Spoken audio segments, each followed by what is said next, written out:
اربعین ایک مخصوص ایام ہوتے ہیں، ویری امپورٹنٹ ڈیز اربعین. یہ بالکل دور ازا کا یہ آخری حصہ ہے. چہلم کا جو عشرہ دنیا بھر میں جہاں بھی ہوتا ہے نا، یہ اس بیوی کی خواہش کا عشرہ ہے. ثانیہ زہرا کی جو خواہش ہے نا چہلم کی، اس کا یہ عشرہ، اس کا بڑا اہتمام ہے. Very important, very important.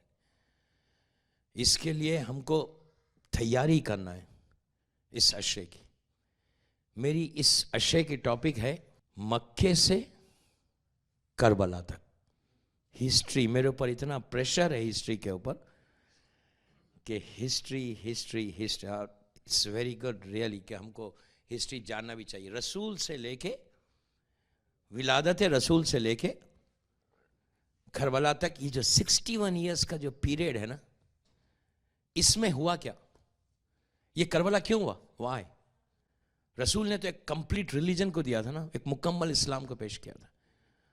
اور رسول کی آنکھ بند ہونے کے بعد 50 ایئرس کا پیریڈ ہے وہ، 50 سال کا، جس میں اسلام اتنا چینج ہو گیا کہ وہ لوگ آرام سے آ کے کہہ رہے تھے کہ قتل حسین میں جلدی کرو، ہم کو نماز عصر پڑھنا ہے. اب آپ دیکھو کہ اسلام کیا ہو گیا تھا. 50 ایئرس میں اسلام اتنا چینج ہو گیا کہ اعلان ہو رہا تھا کہ حسین کو جلدی شہید کرو، ہم کو عصر کی نماز پڑھنا ہے. یہ ڈائلاگز آ رہے تھے کربلا میں. تو یہ جو ہسٹری ہے کہ اس کے پیچھے کون ہے، وہ کلپرٹ کون ہے، لیکن میں بڑی احتیاط سے پڑھوں گا. رسول کی ولادت مکے میں ہوئی، تو مکے سے کربلا تک ہم کو جانا ہے. مکے کے 13 ایئرس، اللہ کے رسول کے کربلا کے مدینے کے 11 ایئرس، 10 پوائنٹ سمجھے 3 مہینے. اس کے بعد 24 ایئرس مولا علی کے، 10 سال امام حسن آلموسٹ، اور پھر 10 ایئرس مولا حسین کے. تو یہ 61 تو نہیں ہوتا، 61 سے زیادہ ہوتا. تو بہرحال میں 61 ایئرس کو لے کے چلتا ہوں. 73-74 ایئرس ہو جاتے ہیں. 10 دن کی یہ ٹاپک بھی نہیں ہے. میں پوری ہسٹری ڈیٹیل میں نہیں جا سکتا. ڈیٹیل میں جاؤں گا تو ہر سال، ہر ہجری کا ایک سال ایک مجلس. میں تو ایک اسٹوڈنٹ ہوں، ایک طالب علم. میں اس میں تو آپ پورا عشرہ، ایک سال ایک ہجری ایک عشرہ پڑھ سکتے، اتنے واقعات ہیں. اس کے بعد مولا علی کے 24 ایئرس کی لائف، جس میں علی نے صبر کر کے اسلام کو مضبوط کر کے کربلا تک بھیجا. کہ وہ صبر علی ہے، کہ جو پیشنس تھا مولا کا، جو وزڈم تھا مولا کا، کہ جس کی وجہ سے اسلام پہنچا، اسلام بچا. مولا علی کا جملہ ہے کہ جب مولا گھر میں داخل ہوئے تو بنت رسول شہزادی کونین نے پوچھا، یا علی، یا ابو الحسن، تم اپنے حق کو طلب کیوں نہیں کرتے؟ عجیب نے، ایک معصوم جب دوسرے معصوم سے بات کرتا تو وہ معصوم کے لیے نہیں ہوتا، وہ ہمارے لیے ہوتا. بی بی کو معلوم ہے کہ کیوں نہیں حق طلب کرتے، لیکن اس کے باوجود شہزادی پوچھتی ہیں کہ ابو الحسن، آپ اپنے حق کو کیوں نہیں طلب کرتے؟ یہ کہا مسجد نبوی سے اللہ اکبر کی آواز بلند ہوئی. جیسے ہی آواز بلند ہوئی، مولا نے پلٹ کے کہا کہ میں اس نام کو باقی رکھنے کے لیے میں حق کو طلب نہیں. مولا کا جملہ ہے کہ ان لوگوں کو اسلام ان کی زبانوں تک آیا، دل تک نہیں آیا ابھی. تو وہ پورا 24 ایئرس مولا کا وہ بتاؤں گا کہ کیسا مولا نے کیسے پیشنس کے ساتھ، جس میں کئی خطبات آئیں گے نہج البلاغہ کے، کہ کیسا مولا کے جو خطبات ہیں. میں انشاءاللہ میں کوشش کروں گا کہ نہج البلاغہ کے ان خطبات کا تھوڑا سا آپ کو بتاؤں کہ نہج البلاغہ میں جو مولا نے اپنے سرمنس میں جو ریئلی مولا نے رو کے مولا نے خطبات ارشاد فرمائے. مولا کا تیسرا خطبہ جو ہے نا، خطبہ شقشقیہ، وہ ضرور پڑھنا. بہرحال وہ جب ٹاپک میں آئے گی 7-8ویں مجلس میں، اور جب 10 مجلس تک پہنچوں گا تو انشاءاللہ جب آپ کے سامنے پورا کھل کے آئے گا. آج کی تو فرسٹ مجلس ہے، ایک بریفنگ ہے خالی کہ، اور آج کی مجلس سے کل سے پھر ڈیٹیل میں جاؤں گا انشاءاللہ. تو بہرحال یہ میری ٹاپک ہے history of Islam, 61 years of Islam, مکے سے کربلا تک. کہ واقعہ کربلا ہوا کیا. میں نے جن کلمات سے اپنی مجلس کا آغاز کیا، میں کربلا تک کیوں لے کے جا رہا؟ صرف اس لیے لے کے جا رہا کہ آج آپ اتنے موسم خراب ہے، اس کے باوجود آپ یہاں پر آئے، اور آپ مسلسل پہلی محرم سے آپ آ رہے ہیں یہاں پہ، 2 مہینے 8 دن تک آئیں گے. اتنا بڑا ذاخانہ بنائے، اتنا ماشاءاللہ شاندار، نیاز کا انتظام ہے، فرش کا انتظام ہے، بڑے مجلس کا اہتمام ہے. یہ کربلا کے لیے آپ کیوں کر رہے؟ وہاں آئے آپ صرف اس لیے کر رہے کہ جتنے دن آپ اٹلانٹا میں رہیں گے، یہ ہماری لائف کے لیے یہ چاہیے ہم کو، اپنی اس لائف کے لیے آپ پلان کر رہے، یا سارا اللہ اپنا سارے کا جواب دے رہے ہیں آپ. مجلس کا آغاز سار اللہ و ابنا سارے سے ہوا کہ یہ جو آپ ایام اعزاء میں، دور اعزاء میں مجلسیں کر رہے، ماتم کر رہے، عزاداری کر رہے، زیارت پہ جا رہے، کیوں جا رہے؟ وائی؟ یہ لائف کے لیے جو لائف ہماری گزر رہی، یہ لائف کتنی ہے؟ 60 70 80 میکسیمم. Then what? پھر کہاں ہے؟ تو اب سار اللہ و اپنا سارے کا جواب دینا ہے آپ کو. یہ 10 دن میں انشاءاللہ ڈیٹیل میں جاؤں گا، اور میں چاہتا کہ ایک ریولیشن ہے. مجھے پتا ہے کہ لوگ اس وقت مجھے گھروں میں بیٹھ کے سن رہے، تو ان یوتھ میں ایک ریولیشن آنا، ایک انقلاب آنا کہ ہم اربعین کیوں کر رہے ہیں. Why we are doing this? Why Arbaeen جو ہم کر رہے ہیں یہ کیوں کر رہے ہیں؟ وائی؟ کہ حسین کا پیغام کیا ہے. تو وہ ڈیٹیل پورا انشاءاللہ یہ 10 دن میں بتاؤں گا کہ سار اللہ و اپنا سارے کا مطلب کیا ہے. یہ کس کے جملے؟ یہ کسی مولوی کے جملے نہیں ہے، کسی مجتہد کے جملے نہیں ہے، کسی مرجع کے جملے نہیں ہے. یہ اس کے جملے کہ جس کو ابو دشمن نے صادق کہا. وہ امام کہتا ہے یا سار اللہ و ابنا سارے والوتر الموتور، کیا ہے حسین، اے میرے جد، اے میرے آقا، آپ کے اور آپ کے بابا کے خون کا بدلہ بھی لیا نہیں گیا. ہم کہہ رہے ہیں نا، یہ ہم کو امام نے حکم دیا کہ تم ایسا سلام کرو. یہی جملے 2 جگہ ہے، عاشورہ میں بھی ہے، وارثہ میں بھی ہے، کہ یا سار اللہ و اپنا سارے والوتر الموتور، اے میرے مولا حسین. ہم پکار کے کہتے ہیں. اب یہاں جعفریہ میں کھڑے رہ کے پڑھ رہے، ابھی عاشورہ میں سب زیارت کر کے مولا زیارتیں قبول کرے آپ کی. اب جو گئے ہیں اربعین میں، اللہ ان کی بھی زیارت قبول کرے. جو زیارت پہ گیا اللہ ان کے سلام کو قبول کرے. لیکن جا کے خالی سلام کر کے آنا نہیں ہے. جس گئے مولا حسین کو سلام کرے واپس آ گئے، نو. اسی طرح کے لوگ گئے تھے، سلام کر کے واپس آئے تھے. تو چھٹے امام نے کہا تم سلام کر کے آ گئے واپس؟ اس نے کہا مولا ہم گئے تھے، عزاداری کی، ماتم کیا، روئے، پرسہ دیا، سلام کیا. کہا اب جب جانا تو ایسے سلام کرنا. یہ جملے کیوں رکھے مولا نے؟ کب رکھے؟ اگر آپ زیارت امام حسین دیکھیں، غور سے سنیں پلیز. نبی آدم سے سلام شروع کیا، رسول تک آئے، مولا تک آئے، بی بی تک آئے. آنے کے بعد یہ آخری سلام ہے. زیارت وارثہ کا یہ آخری سلام ہے کہ السلام علیکہ یا سار اللہ و اپنا سارے. کون کہہ رہا ہے؟ ہم کہہ رہے. ہر شیعہ کہہ رہا کہ مولا حسین میں سلام کرتا آپ کو. سلام، میں آپ کو سلام کر، جیسے آپ نے السلام علیکہ وارثہ آدم و صفوت اللہ کا، کہ آپ آدم کے وارث، نوح کے وارث، ابراہیم کے وارث، موسیٰ کے وارث، عیسیٰ کے وارث، رسول کے وارث، علی کے وارث، پھر رسول کے وارث، پھر علی کے وارث، پھر فاطمہ کے وارث. اس کے بعد فوراً آپ نے کیا کہا کہ السلام علیکہ یا سار اللہ و ابنا سارے، اے میرے مولا حسین، آپ کے اور آپ کے بابا نے مولا علی کے خون کا بدلہ بھی باقی ہے. اس کے فوراً بعد کہا والوتر الموتور، اے حسین آپ کی لاش کو اکیلا چھوڑ دیا گیا. پھر اس کے یہ سلام ختم ہوا، پلیز غور سے سنیں. سلام جیسے ختم ہوا، چھٹے امام نے اب کیا رکھا؟ مقصد رکھا. وائی؟ کربلا کیوں ہوا؟ کربلا کیوں ہوا؟ ہم کیوں کر رہی ہے کربلا؟ فارمیلٹی کی عزاداری نہیں ہوتی، معرفت کی عزاداری ہے. پریکٹس کی عزاداری نہیں ہے، معرفت کی عزاداری. سمجھو تم کیا کہہ رہے ہو. اور یہی جملے اس میں بھی ہے، عاشورہ میں بھی ہے. یا سار اللہ و اپنا سارے کے فوراً بعد سلام پورے ختم ہو گئے. اب سلام نہیں ہے امام حسین کو، سلام پورے ختم ہو گئے. چھٹے امام نے سلام رکھ دیا. سلام ختم ہوتے کہ مقصد کو پیش کیا کہ کربلا کیوں ہوا. کربلا ایک آفٹرنون کی جنگ نہیں ہے، ایک دوپہر کی جنگ نہیں ہے، ایک دن کی جنگ نہیں ہے. کربلا قیامت تک کے لیے ایک لائن کو ڈیوائیڈ کر دی کہ مظلوم کون ہے اور ظالم کون ہے. لائن کو ڈیوائیڈ کر دیا مولا حسین نے. چہرے سے نقاب کو الٹ دیا کہ پہچان لو. اس لیے کہ امام حسن جب شہید ہوئے اور جب مولا علی شہید ہوئے تو مولا علی تو شہید ہو گئے. الحسین نے یہی کہا تھا کہ میرا بابا شہید ہوا لیکن اصل قاتل کے چہرے پہ نقاب رہ گئی. میرا بھائی شہید ہوا، اصل جو ریئل کلپریٹ تھا اس کے چہرے پہ نقاب رہ گئی. لیکن میں ایسی جگہ جا کے سر دوں گا جہاں قاتل بے نقاب ہو کے سامنے آنا ہے. اور آیا یزید اور ہمیشہ کے لیے ختم ہو گیا. تو اب مقصد ہے کربلا کو چھٹے امام نے رکھا. کیا رکھا؟ کہ اشہد انک قد اقمت الصلاۃ وآتیت الزکاۃ وامرت بالمعروف ونہیت عن المنکر.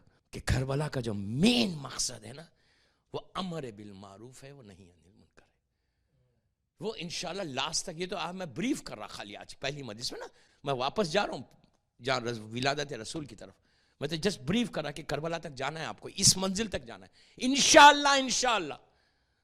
یہ 10ویں مجلس تک آپ دیکھنا, پورے مجمع میں کسی ایک کو بھی یہ بیداری, یہ کانشیس, امام نے ہمارے کانشیس کو ہلایا ہے, لٹرلی کانشیس کو ہلایا ہے, ہمارے شعور کو بیدار کیا ہے کہ تم سو رہے ہو نا, ذرا جاگ جاؤ, جاگو ذرا.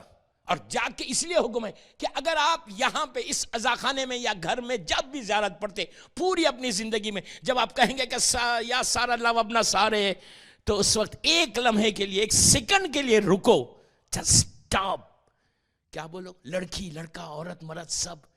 یہ نہیں ہے کہ صرف مرد کو بولنا ہے, عورتوں کو بولنا نہیں ہے. آف کورس عورتوں کو بولنا ہے, لڑکیوں کو بولنا ہے, لڑکوں کو بولنا ہے. یہ نہیں بولو, یہ مت سوچو کہ صرف مرد امام کے لیے بولیں گے. نو, کربلا صرف مردوں کی جنگ نہیں تھی. کربلا ایک بچی, 4 سال کی بچی کی بھی جنگ تھی, ایک 6 مہینے کے بچے کی بھی جنگ تھی. کربلا یہ ہے. تو وہاں رکنا لازم ہے دوستو. ایک سیکنڈ رکو, رک کے دعا کرو, مولا give us chance, give us chance, give us chance, give us chance. یہ ہے ہماری زندگی. ہماری زندگی یہ نہیں ہے دوستو کہ آج ہم پیدا ہوئے تو اب ہم کیا کر سکتے ہیں, ہمارے پاس کچھ بھی نہیں کر سکتے. نو, آج آپ پیدا ہوئے, آپ 61 ہجری میں پیدا ہوتے تو امام حسین کی مدد کرتے. آج کیا کر رہے ہیں آپ مدد؟ آج کا شیعہ اگر یہ بولے کہ پروردگار اگر تو جو مجھے 61 ہجری میں پیدا کرتا, اس لیے کہ ہم تو ہیلپ لیس ہیں, ہم تو مجبور ہیں, تو نے جب بھیجا ہم آئے, ہم کیا کریں؟ یہ سٹیٹس جو تو نے دیا ہے کربلا والوں کو, یہ سٹیٹس ہم کو بھی ملتا تھا, ہم رہتے تھے اس وقت, تو اب آپ کو وہ سٹیٹس ملنے والا ہے. If you say this with your heart, اس کے بعد دیکھو سٹیٹس کیا ملے گا. اب ڈیٹیل میں جب جاؤں گا کل پرسوں سے انشاءاللہ, تو جب سننا. تو سٹارٹ اسلام کب ہوا؟ مکے سے ہوا. لٹرلی اسلام اینڈ کہاں ہو گیا؟ کربلا میں. رسول نے جو اسلام کو شروع کیا تھا قولوا لا الہ الا اللہ تفلحوا سے, مکے سے, وہ لٹرلی ایکچولی اگر دیکھے تو وہ اسلام عاشورے کے دن ختم ہو گیا. شروع ہوا مکے سے, ختم ہوا عاشورے کو کربلا میں. میں نہیں کہہ رہا ختم ہو گیا. اب مکے سے کربلا تک اسلام محمد مصطفیٰ کا تھا. اب 61 ہجری حقہ کے بنا لا الہ حسین, کہ اب اصل بات یہ ہے کہ بنا لا الہ الا حسین ہے. اس لیے کہ اگر اس وقت میرا مولا حسین سر قلم نہیں کرتا تو اسلام ریز ہو جاتا, اسلام فنش ہو جاتا. صرف اسلام نہیں, انسانیت ختم ہوتی. وائی وی سے کہ امام حسین جو ہے وہ سیویئر آف ہیومینٹی ہے. کیوں بولتے ہیں ہم کہ امام حسین, آپ ہر امام سیویئر آف ہیومینٹی ہے, لیکن مولا حسین کے لیے جملہ مخصوص ہو گئے. 61 ہجری تک اسلام رسول کا ہے, لیکن اب اسلام حسین کا ہے کہ مولا حسین نے اسلام کو وہ زندگی دی. اب 61 ہجری کے بعد ٹوٹل اسلام امام حسین کا ہے. بجھ سکے گا نہ یہ طوفان حوادث سے کبھی. دیکھیں میں اشعار نہیں پڑھتا, اب یاد آ گیا تو دو جملے پڑھ دے رہا. بجھ سکے گا نہ یہ طوفان حوادث سے کبھی, خون شبیر سے اسلام کا جلتا ہے چراغ. آج جو چراغ جل رہا نا مسجدوں میں لا الہ الا اللہ ہو رہا نا, صرف اور صرف میرا مظلوم امام کی قربانی کا نتیجہ ہے. ورنہ کعبہ رہتا, اسکیلیٹن رہتا کعبہ, روح ختم ہو جاتی. نماز رہتی, ڈھانچہ رہتا. نماز وہ نماز نہیں ہوتی. ہم نماز کبھی جمعے کی وینسڈے پڑھتے, کبھی مولانا نواب لیڈ نہیں کرتے, کوئی اور لیڈ کرتا کہ میں اس سے زیادہ نہیں بولتا. یزید کا اسلام وہ تھا کہ جب اس کا موڈ آتا کبھی کنیز کو بھیج دیتا, کبھی کس عورت کو بھیج دیتا, تو اسلام یہ ہوتا. اسی لیے میں کہہ رہا, میں نے یوں ہی نہیں کہا کہ اسلام جو ہے کربلا کے بعد اسلام اب حسین کا اسلام ہو گیا. یزید کا اگر اسلام ہوتا تو کنیزیں نماز پڑھاتی. اس وقت جرت نہیں تھی کسی کو بولنے کی. وہ فاطمہ کے لال کی آواز تھی کہ حسین نے ان تمام ظالموں کے چہروں سے نقاب کو الٹ کے کہا کہ اب اسلام وہ ہوگا جو سیرت محمدی پہ چلے گا. اور روز ایک دعا بھی دوں گا, 40 کی دعائیں آئی ریئلی میں چاہتا کہ اربعین کا یہ عشرے میں جتنے ایشوز ہیں نا وہ سالو ہو جائیں. بلیو می, یہ اربعین کا عشرہ بہت امپورٹنٹ عشرہ ہے. بلیو می, بہت امپورٹنٹ عشرہ ہے. کوئی ایشو نہیں رہ سکتا اگر ریئلی آپ اس وقت مانگے مولا حسین سے. میں انشاءاللہ آج ایک پیکیج بھی دوں گا آپ کو کہ یہ آج سے لے کے اربعین تک پڑھو, صرف پڑھ کے دیکھنا. یو جسٹ سی کہ چینج کتنا آتا. کوئی ایسا ایشو نہیں ہے دوستو جو مولا حسین اس کو سالو نہیں کر سکتے. بہرحال تو اسلام سٹارٹ ہوا مکے سے. مکہ کیا تھا؟ ایک چھوٹی سی ویلی میں تھا. مکہ اس زمانے میں جو مکہ تھا, خانہ کعبہ تھا, کعبے کے اطراف پورے ماؤنٹینز تھے. مکے کے پہاڑ مشہور ہیں, مکے کے ماؤنٹینز مشہور ہیں, آج بھی مشہور ہے. سب سے بڑا جو ماؤنٹین تھا اس کا نام تھا کوہ ابو قبیس. کوہ نے پہاڑ, ابو قبیس نام تھا اس کا.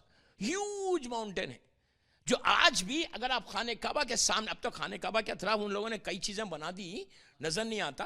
بہرحال وہ پہاڑ تو ابھی بھی نظر آتا. مکہ جو تھا ایک چھوٹی سی ویلی میں تھا, پورے اطراف میں پہاڑ تھے.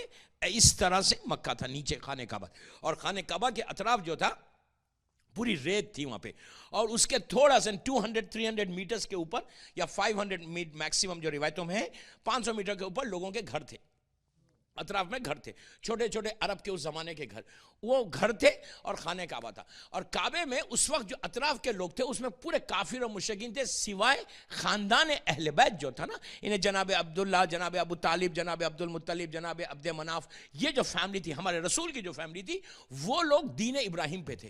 اس کے علاوہ جتنے تھے, اچھا رسول کی فیملی میں بھی ایسا نہیں کہ رسول کی فیملی میں پورے دین ابراہیم پہ تھے, نہیں. ابو لہب نہیں تھا, تبت یدہ ابو لہبین قرآن کی کا سورہ ہے پورا, تو ابو لہب نہیں تھا. یہ نہیں تھا کہ سب, جناب ابو طالب, جناب عبد المطلب, جناب عبداللہ, جناب عبد مناف, ان لوگوں کے بارے میں ہے. جناب عباس ابن عبد المطلب بھی تھوڑا سے کنٹروورسیز ہے, میں اس کنٹروورسی میں نہیں جانا چاہتا. میں بالکل اسٹریٹ مدرس پڑھنا چاہ رہا کہ وہ جو رسول کی فیملی اطراف میں رہتی تھی, ادھر کعبہ تھا, بازار تھا. کعبہ اس زمانے میں عرب کا ایک امپورٹنٹ پلیس تھی, اتنی امپورٹنٹ پلیس تھی وہ کہ پورے مڈل ایسٹ سے لوگ جو ہے حج کرنے آتے. اچھا اس زمانے میں بھی حج ہوتا تھا, آج کی طرح حج نہیں, لیکن اس زمانے میں بھی سیزن ہوتا تھا حج کا. حج کے سیزن میں کیا ہوتا تھا, اطراف کے پورے ایون سیریا سے, یمن سے لوگ آتے ہیں. مکہ اور یمن کافی دور ہے, آج اتنی دور ہے تو سنا اور عدن جو ہے وہ کافی دور ہے, تو وہاں سے لوگ آتے تھے, قافلے کے قافلے, کاروان کے کاروان آتے تھے. یہ آج کا جیسا 4 دن کا حج ہے. آج حج شروع کب ہوتا؟ 9 ذی الحجہ کو شروع ہوتا, 12 ذی الحجہ کی دوپہر میں زوال پہ ختم ہوتا. انہیں ٹوٹل 3.5 دن یا 4 دن کا. لیکن اس زمانے میں جو حج ہوتا تھا وہ 10 دن کا حج. لیکن اس زمانے میں جو حج کرتے تھے وہ لوگ آ کے کپڑے وپڑے اتار دیتے تھے, کپڑے اتار کے حج کرتے. اب اس کی ڈیٹیل میں مجھ سے ممبر پہ مت پوچھو, بعد میں پوچھنا ہے تو پوچھ لینا. تو وہ لوگ جو ہے طواف کرتے تھے, کعبے کا طواف ہوتا تھا. اچھا طواف کعبے کا شروع سے, اچھا کعبے کے لیے کیا ہے؟ کعبے کے لیے یہ ہے کہ مثال کے طور پہ آپ مسجد نبوی جاؤ, اللہ ہم کو زیارت نصیب ہو انشاءاللہ. مسجد نبوی میں اگر آپ 1 رکعت نماز پڑھیں گے نا تو 1,00,000 رکعت کا ثواب ہے. 100,000 رکعت 1 رکعت کا. نجف اشرف جاؤ وہی انداز سے, کربلا محلہ جاؤ اسی انداز, تحت خبہ جا کے امام حسین کے تحت خبہ جو امام حسین کا سرانہ ہے, جو سرانہ ہے نا وہ ایک ایکسٹراڈنری جگہ. انشاءاللہ کل پرسوں کی مجلس میں بتاؤں گا کہ جب مولا حسین پہ آؤں گا تو بتاؤں گا کہ تحت خبہ کی امپورٹنس کیا ہے. کربلا کی جب تم زیارت کو جاؤ نا تو کربلا کی زیارت میں, کربلا میں ہر قدم پہ ایک مخصوصی ہے, ایوری سٹیپ پہ. ان حرم میں آپ داخل ہو, یہاں پہ کیا پڑھنا, یہاں کیا کرنا, یہاں کیا دعا مانگنا, ادھر کیا مانگنا. آپ کہیں بھی مانگو دعائیں قبول ہوتی, لیکن تحت خبہ کی دعا ایک عجیب دعا ہے. بہرحال تو وہاں حسین ابن علی کے روضے میں جاؤ, تحت خبہ کی دعا, نماز کا اجر الگ ہے. وہاں نماز پڑھو گے تو الگ اجر ہے, وہاں دعا مانگے تو ایک دعا کا ایک امپورٹنس ہے, یہاں دعا مانگو تو ایک امپورٹنس ہے. تو ہر جگہ کی ایک مخصوصی ہے. کعبے کی کیا مخصوصی تھی؟ کعبے میں کوئی بھی نماز کا ثواب ہے, لیکن اتنا نہیں ہے جتنا مسجد نبوی میں ہے, یا مسجد خبا میں ہے, یا مسجد قبلتین میں ہے, یا نجف اشرف میں, یا مشہد مقدس میں, یا کربلا میں. عجیب بات ہے, شروع سے کعبے کافر اور مشرکین کے زمانے میں بھی, ان زمانے میں تو نماز نہیں تھی, لیکن نماز کی امپورٹنس, وہ قبلہ ہے ہمارا, ثواب بہت ہے, لیکن وہاں پہ ثواب زیادہ کس کا ہے؟ طواف کا. نماز کم پڑھو, واجب پڑھ لو, دوسرے جو مستحبات ہیں پڑھ لو, 1 گھنٹہ مثال کی طور پر آپ پڑھتے, اس کے بعد میکسیمم طواف کرو. جتنا تم طواف کرو گے اللہ اجر اتنا دے گا. نماز سے زیادہ اجر کعبے میں طواف کا تھا. تو یہ آج سے نہیں ہے, ان نبی ابراہیم کے زمانے سے جب کعبہ بنا اس زمانے سے طواف کا اجر زیادہ ہے. تو رسول آنے سے پہلے بھی کعبے میں ہر کافر مشرک آتا تھا, طواف کرتا تھا, اپنے اپنے طریقے سے کرتا. عورت کر رہی, بچہ کر رہا, مشرکین کر رہے, اور ہمارے لوگ بھی کرتے تھے. ایسے ماحول میں, اور ادھر اطراف میں گھر ہے اور اللہ کے رسول کی ولادت ہوتی ہے. اللہ کے رسول, آپ کی ماں کا نام ہے بی بی آمنہ, آپ کے بابا کا نام ہے جناب عبداللہ. جناب عبداللہ مکے میں نہیں, جناب عبداللہ کے بارے میں یہ ہے کہ he was so handsome, اتنے ہینڈسم تھے کہ نور محمدی ہونے کی وجہ سے آپ کی پیشانی سے نور محمدی نکلتا تھا. اچھا اس زمانے میں ایسے لائٹس وائٹس نہیں تھی, تو جب مکے میں اندھیرا رہتا تھا تو جب جناب عبداللہ اپنے گھر سے نکلتے تھے, مکے کی چھوٹی چھوٹی گلیاں جب گھر سے نکلتے تھے تو ان کی پیشانی سے ایسا نور نکلتا تھا کہ گلی روشن ہو جاتی تھی. اتنا نور تھا آپ کے پاس. وہی نور آدھا جناب ابو طالب کے پاس آیا, آدھا جناب عبداللہ کے پاس ہے. اس لیے کہ اللہ کے رسول کا ارشاد ہے کہ انا و علی من نور واحد, میں اور علی ایک ہی نور کے دو حصے. اب دنیا مانے نہیں مانے, خاکی بولے, لیکن باپ کو دیکھو پہچانو بیٹے کا نور کتنا ہوگا. باپ کو دیکھو یار, باپ کو دیکھ کے پہچانو. کافر و مشرکین لکھ رہے ہیں کہ ان کے پاس سے نور نکل رہا, تو جب پوچھا گیا کہ وہ نور کیا تھا تو کہا نور محمدی تھا. تو جناب عبداللہ کا عالم یہ تھا کہ اتنے ہینڈسم تھے آپ, اتنے خوبصورت حسین تھے. رسول کے باپ کیسے ہوں گے, اتنے حسین. ڈیلی جو ہے 110 ٹائمز یا جمیلو پڑھو. پریگننٹ گرل جب پریگننسی کی 4th منتھ آتی, لڑکی اگر اپنے پیٹ پہ ہاتھ رکھ کے 5 مرتبہ صلوات پڑھے, 118 مرتبہ یا جمیلو پڑھے, اس کے بعد دعا کرے کہ اللہ جو بھی تو اولاد دے رہا اس کو حسین و خوبصورت بنا دے, پھر 4 صلوات پڑھے. انہیں 9 صلوات کے بیچ میں پڑھے. تو اب آج کے بعد سے پوری جعفریہ سینٹر کے بچے خوبصورت. ہاں مولا, اس لیے کہ دوستو ایک بات میں یہاں روک کے بولوں کہ شیعہ نے علی کو تو خوبصورت ہونا ہی ہے, اس لیے کہ اپنا حسن ایک ہے اور ولایت علی کا حسن بھی ہمارے پاس ہے.